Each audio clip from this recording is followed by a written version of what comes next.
friends, welcome to Freshly in Home. இன்னைக்கு நம்ம சேனல்ல என்ன ரெசிபி பார்க்க போறோம் அப்படினா சேமியா ரவா பொங்கல். யூசுவலா நம்ம பொங்கல் எப்படி செய்வோம்?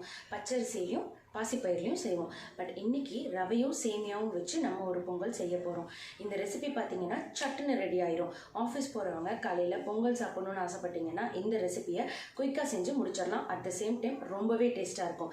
இந்த ரெசிபிக்கு தேவையான இன்கிரிடியன்ட்ஸ் என்னென்ன அப்படின்னு பார்க்கலாமா? ஃப்ரெண்ட்ஸ், இப்போது சேமியா ரவா பொங்கலுக்கு தேவையான இன்க்ரீடியன்ட்ஸ்லாம் பார்த்துடலாம். நான் வந்து ஒரு அரை கப்பு வறுத்த ரவை எடுத்திருக்கேன். அடுத்தது ஒரு கப் ஃபுல்லாக சேமியா. நான் சேமியாவை வந்து பேக்கெட்லேயே நல்லா பொடிச்சுக்கிட்டேன். ஒரு கப் சேமியா எடுத்துக்கிட்டிங்க அப்படின்னா அரை கப் தான் ரவை எடுத்துக்கணும். ஓகேங்களா? அப்புறம் 2 பிஞ்ச் மஞ்சத்தூள் எடுத்துக்கோங்க. அப்புறம் ஒரு சின்ன சைஸ் இஞ்சியை ரொம்ப பொடிசாகவும் இல்லாமல் இந்த மாதிரி ஒரு ஷேப்பில் வந்து கட் பண்ணி எடுத்து வச்சுக்கோங்க. 1 ஸ்பூன் குருமிளகு எடுத்து வச்சுக்கோங்க. நல்லா ஒரு பெரிய ஸ்பூன் நிறையா சீரகம் எடுத்துக்கோங்க. ஒரு 10-12 முந்திரியை 2ஆக கட் பண்ணி அதை 2ஆக இப்படி கட் பண்ணி எடுத்து வச்சுக்கோங்க. அப்புறம் கொஞ்சம் கருவேப்பிலை, அப்புறம் நெய். இப்போது நம்ம சேமியா ரவா பொங்கல் எப்படி செய்கிறது அப்படின்னு பார்க்கலாம். ஃப்ரெண்ட்ஸ், இப்போ சேமியா ரவா பொங்கல் எப்படி செய்கிறதுன்னு பார்க்கலாம். இப்போ கடாய் வச்சுக்கோங்க. ஸ்டவ் ஆன் பண்ணி நல்லா ஹீட் பண்ணிக்கோங்க. இப்போ பேன் ஹீட் ஆனதும் ஃபஸ்ட்டு நான் வந்து ஆயில் தான் சேர்த்துறேன். எதுக்கு அப்படின்னு பார்த்தீங்கன்னா லைட்டாக ஆயில் விட்டு அந்த பொருளை எல்லாம் வதக்கிட்டு ஃபைனலாக தான் நம்ம கீ சேர்த்து அதை பரட்ட போகிறோம். அப்போ தான் வந்து ரொம்பவே டேஸ்டியாக இருக்கும். ஃபஸ்ட்டு இப்போ நான் வந்து கொஞ்சமாக ஆயில் சேர்த்துக்கிறேன் பேனில்.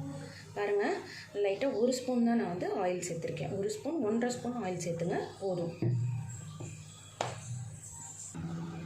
இப்போ வந்து பேன் நல்லா ஹீட் ஆகிடுச்சு. நம்ம எடுத்து வச்சுருக்க சீரகத்தை ஃபஸ்ட்டு இதில் சேர்த்துக்கலாம். சீரகம் பொரியுது. அடுத்தது எடுத்து வச்சுருக்கேன் நம்ம குருமிளகை சேர்த்துக்கலாம். லைட்டாக இப்படி கலந்து விட்டுக்கோங்க. குருமிளகும் பொரிய ஸ்டார்ட் ஆகிடுச்சு. அடுத்தது நம்ம இஞ்சி எடுத்து வச்சுருக்கோம் இல்லையா, அந்த இஞ்சியை சேர்த்துக்கோங்க. நல்லா கலந்து விட்டுருங்க. அடுத்தது நம்ம எடுத்து வச்சுருக்க முந்திரி பருப்பு.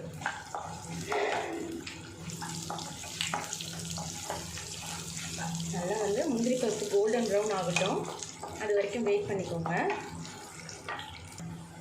இப்போ பாருங்கள், முந்திரி வந்து நல்லா ப்ரௌன் கலரில் ஆகிடுச்சு. இப்போ வந்து இதில் கருவேப்பிலை சேர்த்துக்கலாம். கருவேப்பிலை நல்லா பொரிஞ்சதும் லைட்டாக நம்ம எடுத்து வச்சுருக்க மஞ்சத்தூள் சேர்த்துக்கலாம். இது ஜஸ்ட் ஒரு 2 பிஞ்ச் போட்டுக்கோங்க, அந்த கலருக்காக தான். நல்லா கலந்து விட்டுடுங்க. இப்போ எல்லாமே ரெடி ஆகிடுச்சு. இப்போ நான் வந்து 1.5 கப்பு ரவையும் அரை கப்பு ரவையும் 1 கப் சேமியாவும் எடுத்துருக்கோம் இல்லையா. ஸோ டோட்டலாக 1.5 கப்பு. அதுக்கு நான் வந்து 2.5 கப்பு தண்ணி விட்டுருக்கேன்.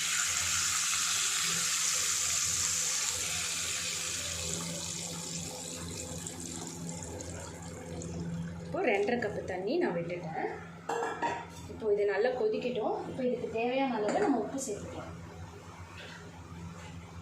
இப்போ நம்ம உப்பு சேர்த்துக்கலாம்.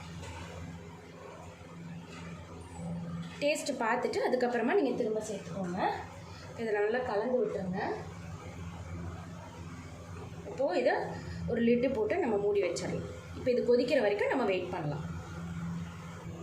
ஃப்ரெண்ட்ஸ், இப்போது இந்த டிஷ்ஷுக்கு தேவையான தேங்காய் சட்னியை நம்ம எப்படி அரைக்கிறதுன்னு பார்க்கலாம். தேங்காய் சட்னி எல்லாருக்கும் தான் அரைக்க தெரியும். பட் நான் சொல்கிற மெஷர்மெண்ட்டில் நீங்கள் அரைச்சி பாருங்கள். தேங்காய் சட்னி ரொம்பவே டேஸ்ட்டாக இருக்கும். இப்போ நான் வந்து 1 கப் வந்து தேங்காய் எடுத்திருக்கேன். அதுக்கு அரை கப் தான் பொட்டுக்கடலை எடுத்துக்கணும். ஓகேங்களா? அரை கப் பொட்டுக்கடலை எடுத்துக்கோங்க. ஒரு காரத்துக்கு தகுந்த மாதிரி 4 பச்சைமிளகாய் எடுத்துக்கோங்க. அப்புறம் கொஞ்சமாக கொத்தமல்லி, அப்புறம் ஒரு 2 பெரிய சைஸ் இஞ்சி எடுத்திருக்கேன். இப்போ இதை வாங்க நம்ம அரைச்சிக்கலாம். இப்போது ஒவ்வொன்றா நான் சேர்த்துக்கிறேன். ஃபஸ்ட்டு தேங்காய் சேர்த்துக்கலாம். அடுத்தது பொட்டுக்கடலை, அடுத்தது காரத்துக்கு தகுந்த மாதிரி 4 பச்சை மிளகாய், கொஞ்சமாக கொத்தமல்லி தழை, அப்புறம் இஞ்சி. இப்போது இதில் உப்பு சேர்த்து நம்ம நல்லா அரைச்சிக்கலாம். உப்பு சேர்த்துக்கிறேன். இப்போ இதை வந்து நல்லா ஃபைனாக அரைச்சிக்கோங்க. ரொம்ப கெட்டியாகவும் இல்லாமல் ரொம்ப தண்ணியாகவும் இல்லாமல் அரைச்சிக்கலாம் நம்ம. ஃப்ரெண்ட்ஸ், இப்போ வந்து நம்ம சட்னி அரைச்சாச்சு. இப்போ பாருங்கள் எப்படி இருக்குன்னு. இப்போ இதை நம்ம ஒரு பவுலுக்கு ட்ரான்ஸ்ஃபர் பண்ணிவிட்டு இதுக்கு என்னென்ன தாளித்து கொட்டுறதுன்னு பார்த்துக்கலாம். ஃப்ரெண்ட்ஸ், இப்போ சட்னிக்கு கடுகு, கடலைப்பருப்பு கொஞ்சம், உளுத்தம்பருப்பு கொஞ்சம், ஒரே ஒரு காஞ்ச மிளகா, கொஞ்சம் கருவேப்பிலை இது போட்டு சட்னி தாளிச்சிக்கோங்க. ரொம்பவே டேஸ்ட்டாக இருக்கும். இப்போது நம்மளுக்கு சட்னி ரெடி ஆகிடுச்சு. வாங்க நம்ம ரவா சேமியாவை பார்த்துடலாம். இப்போது நல்லா கொதிச்சிருச்சு.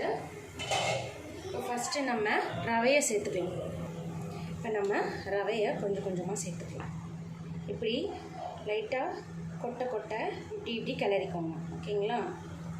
இப்படியே கிளறிக்கோங்க. பாருங்கள், இப்படி நல்லா கிளறிக்கோங்க. இப்போது கிளறி விட்டுட்டு ஃப்ளேமை லோ பண்ணிவிட்டு நம்ம எடுத்து வச்சுருக்க சேமியாவை என்ன பண்ணணும்னா இப்படி எடுத்து தூவலாக போடுங்க. ஒட்டுக்கா ஒரே பக்கமாக போட்டுடாதீங்க.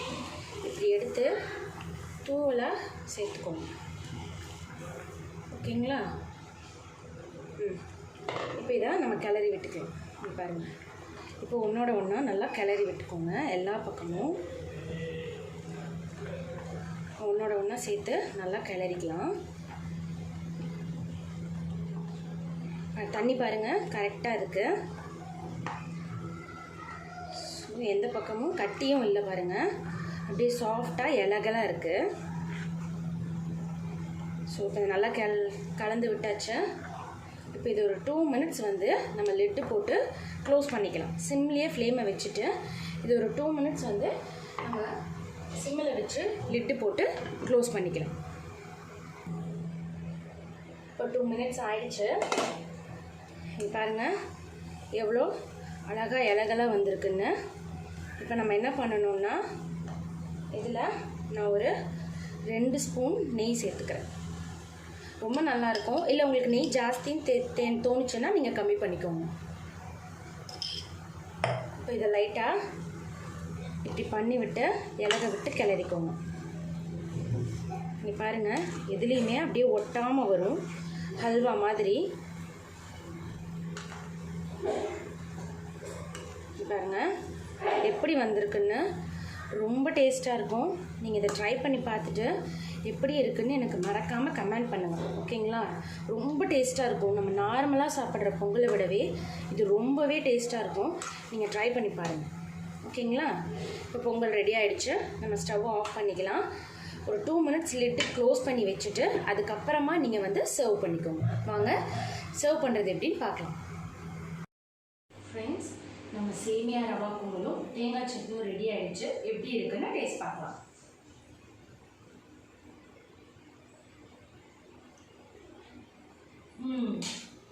உண்மையாலுமே அவ்வளோ சூப்பராக இருக்குது. நான் இது என்னோட ரெசிபி அப்படிங்கிறதுக்காக சொல்லலை, நிஜமாலுமே அவ்வளோ டேஸ்ட்டாக இருக்குது. இது உங்கள் வீட்டில் ட்ரை பண்ணி பாருங்கள். கண்டிப்பாக உங்கள் வீட்டில் இருக்க எல்லாருக்குமே ரொம்ப பிடிக்கும். அதே மாதிரி இந்த ரெசிபியை உங்கள் ஃப்ரெண்ட்ஸ் அண்ட் ஃபேமிலிக்கு ஷேர் பண்ணுங்கள். இந்த வீடியோ பிடிச்சிருந்துச்சுன்னா லைக் பண்ணுங்கள். மறக்காமல் நம்ம சேனலுக்கு சப்ஸ்கிரைப் பண்ணுங்கள். பக்கத்தில் இருக்க பெல் ஐக்கானை கிளிக் பண்ணிக்கோங்க. எங்கள் வீடியோஸ் எப்போ வந்தாலும் உங்களுக்கு நோட்டிஃபிகேஷன் வர மாதிரி. ஓகேவா? என் வீடியோ பார்த்ததுக்கு ரொம்ப தேங்க்ஸ். பாய்.